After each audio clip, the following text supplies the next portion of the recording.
Olá, meu nome é Janaína Gato Bandeira. Essa aqui é a matéria de termodinâmica, ministrada pela professora Simone Avis. O meu tópico foi o tópico 16.6, que fala sobre interações moleculares em líquidos. Bem, o ponto de partida para a discussão dos sólidos é a estrutura ordenada dos cristais perfeitos. Já no caso dos gases, é a distribuição completamente desordenada das moléculas de um gás perfeito. E os líquidos ficam justamente entre esses dois extremos. Nós veremos que as propriedades estruturais e termodinâmicas dos líquidos dependem da natureza das interações intermoleculares que uma equação de estado pode ser obtida de maneira semelhante àquela usada para os gases reais. Bem, as posições relativas médias das partículas de um líquido são expressas em termos da função de distribuição radial, GR.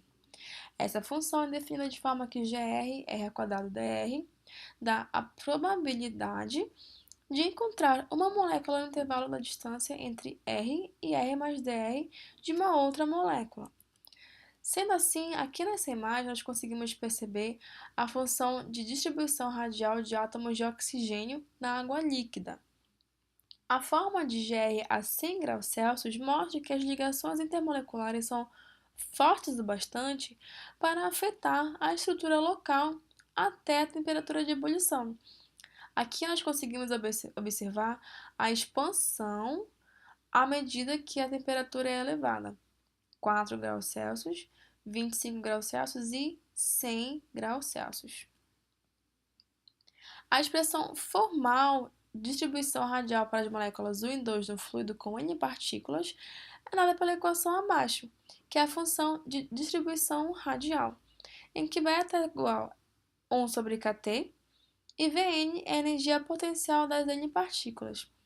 Bem, essa aqui parece uma equação monstruosa, mas na verdade é simples, porque ela apenas mostra a distribuição de Boltzmann das posições relativas das suas moléculas no campo fornecido por todas as outras moléculas do sistema.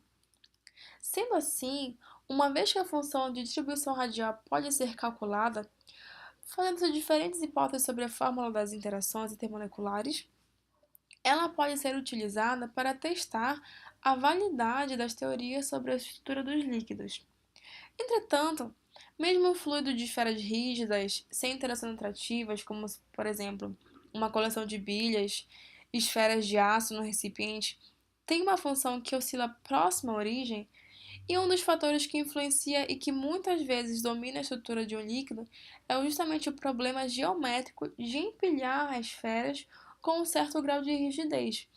Aqui nessa imagem nós conseguimos perceber a função da distribuição radial dada pela simulação de um líquido usando o modelo de esferas rígidas. Aqui a densidade está alta e nessa parte aqui há uma baixa densidade, variando com um raio R sobre D. Bem, existem várias maneiras de considerar o potencial intermolecular no cálculo de GR.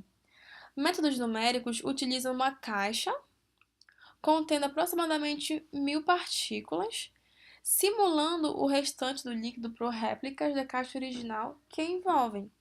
Assim, quando uma molécula sai da caixa por uma de suas faces, a sua imagem entra na caixa pela face oposta. As interações de uma molécula na caixa são obtidas considerando-se que ela interage com todas as moléculas da caixa, com todas as réplicas periódicas dessa molécula e com suas próprias réplicas das outras caixas. Bem, no método de Monte Carlo, as partículas na caixa são deslocadas ao acaso, de pequena distância, e a variação da energia potencial total das N partículas na caixa é calculada. A nova configuração obtida é aceita ou rejeitada mediante as seguintes regras. A primeira regra fala que, se a energia potencial não é maior que a obtida antes da mudança, a nova configuração é aceita. Na segunda regra, o fator exponencial é comparado ao número randômico entre 0 e 1. Se o fator é maior que o número randômico, então a configuração é aceita. Se o fator não é maior, a configuração é rejeitada.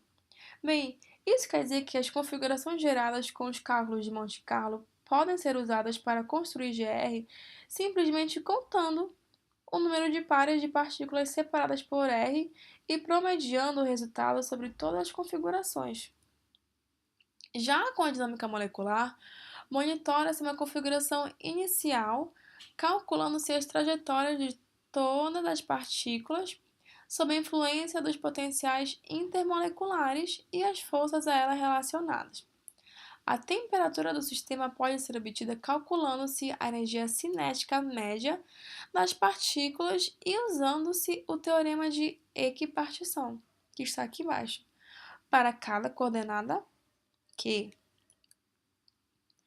Uma vez obtida GR, as propriedades termodinâmicas dos líquidos podem ser calculadas. Por exemplo, a contribuição do potencial intermolecular aditivo entre os pares V2 para a energia interna é dada pela integral abaixo. Essa aqui é a contribuição das interações aditivas entre pares para a energia interna. Ou seja, a energia interna de interação é essencialmente a média da energia potencial entre duas partículas ponderadas, que dá a probabilidade de um par de partículas ter a separação entre R e R mais dr. Desta forma, a contribuição que as interações entre pares fazem para a pressão é dada pela equação abaixo. Só que a grandeza V2 é o virial. Para entendermos o conteúdo físico dessa equação, nós a escrevemos como essa equação abaixo, em que a pressão está relacionada com o termo de GR. Bem, o primeiro termo à direita é a pressão cinética, que é a contribuição para a pressão devido aos impactos das moléculas em movimentação livre. O segundo termo é a pressão interna, que representa a contribuição para a pressão devido às forças intermoleculares.